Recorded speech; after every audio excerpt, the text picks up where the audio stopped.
Ayan, ganito kaaga po pero meron na tayong mga bisita. Ayan, ang ganda-ganda. Ang ganda-ganda po talaga ng entrance ni Fort Santiago.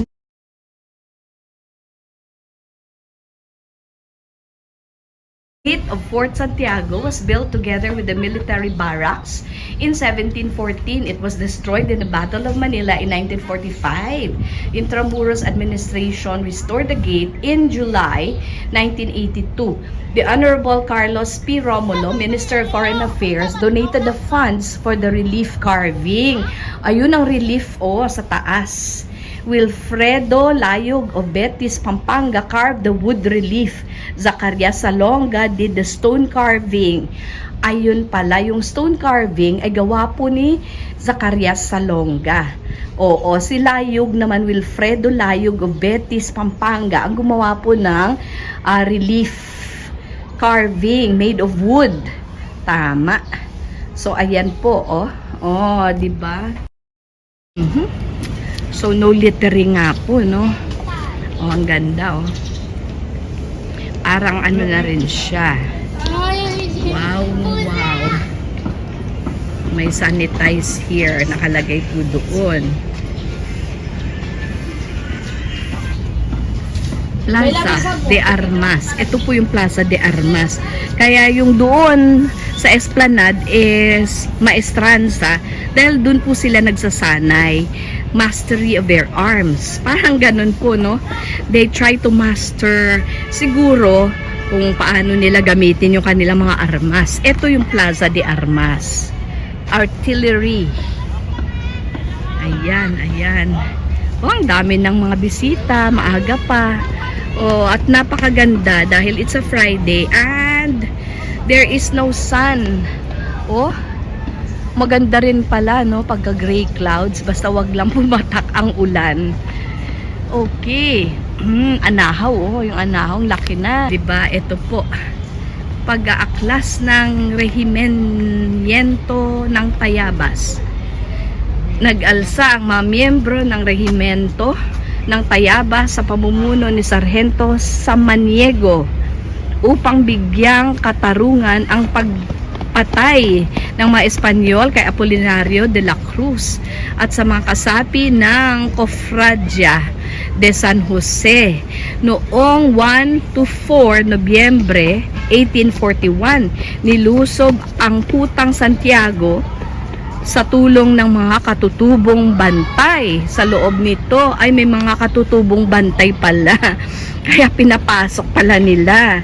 So, nasupil naman ng hukbong Espanyol, 21 Enero 1843. Binitay si Sargento Samaniego at ang kanyang mga kasama sa Bagumbayan. Doon lagi, no? Sa Bagumbayan, Luneta.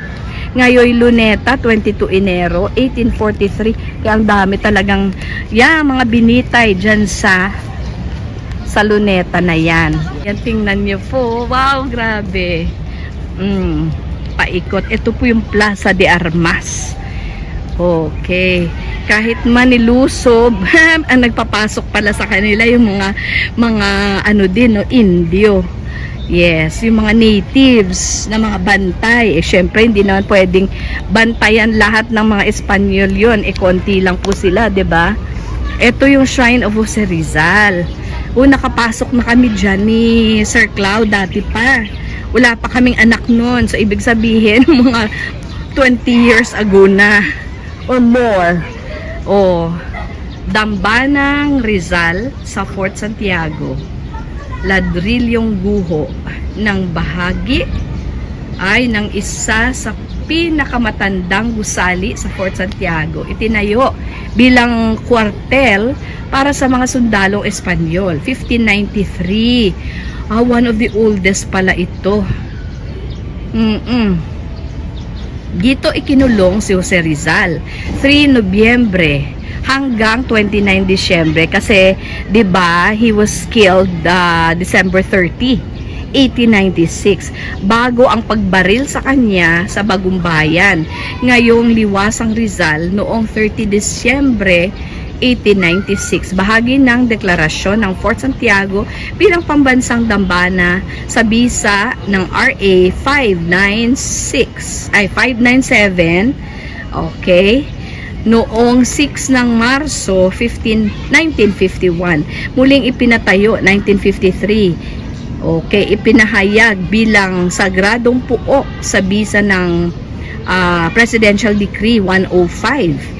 24 Enero 1973, pinangasiwaan ng Pambansang Komisyong Pangkasaysayan. 19 Hunyo, kasi birthday nga ni Rizal, no? Yung June 19, 1965 hanggang sa kasalukuyan.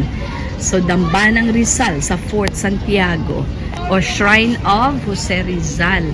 O, dun po may museum. Ewan lang kung bukas po ngayon. Parang nakalak naman siya. Bukas naman yung padlock. Ayan, dyan siya ikinulong. Okay. So, ayan si Dr. Jose Rizal. Ayan, ang daming mga kabataan. Oo, ang sabi nga po ni Dr. Jose Rizal, ang kabataan, ang pag-asa ng bayan. Hello po. Pag-asa ng bayan. Hello. Ayan. Okay. Nagpi-field trip sila, educational trip ng mga bata.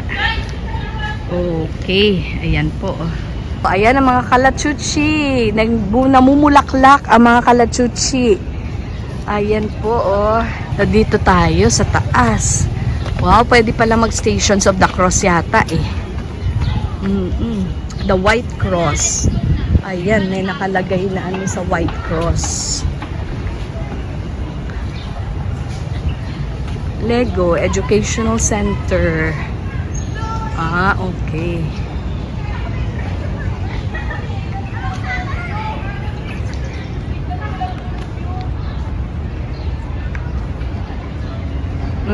Ito yung White Cross, ang 600 decomposing corpses, victims of atrocities during the Second World War, discovered at the dungeons by liberation forces of the United States, were buried en masse under the white marble cross. Ay, dito pala sila. Oo, inilibing lahat. Oo, dito sa white cross, marble cross na to. So, eternal rest grant unto them, O Lord, and let perpetual light shine upon them. May they rest in peace. Amen. Ayan, in memory of the victims of Fort Santiago. On site talaga yan sila. Ganyan ang itsura sa loob ng dungeon. Biruin mo, no? So, they were discovered 600 corpses. Namatay po sila sa gutom. Dahil wala nang nag-alaga syempre sa kanila nung nagbobomba na yung February to March ng 1945. Talagang grabe yung nangyaring iyon. So sila dito, hindi man sila namatay sa bala o sa pagbobomba, namatay naman sila sa gutom. Ayan, dyan pala sila sa underneath that marble cross en masse. So ibig sabihin, sama-sama silang inilibing dyan nung nadiskubre na sila after the war. Oo, ayan po. You are entering hallowed grounds. Please conduct yourselves with dignity and respect at all times. Hindi na po tayo papasok doon. Yes, and we just pray eternal rest grant unto them, O Lord, and let perpetual light shine upon them. May they rest in peace. Amen. Ayan po.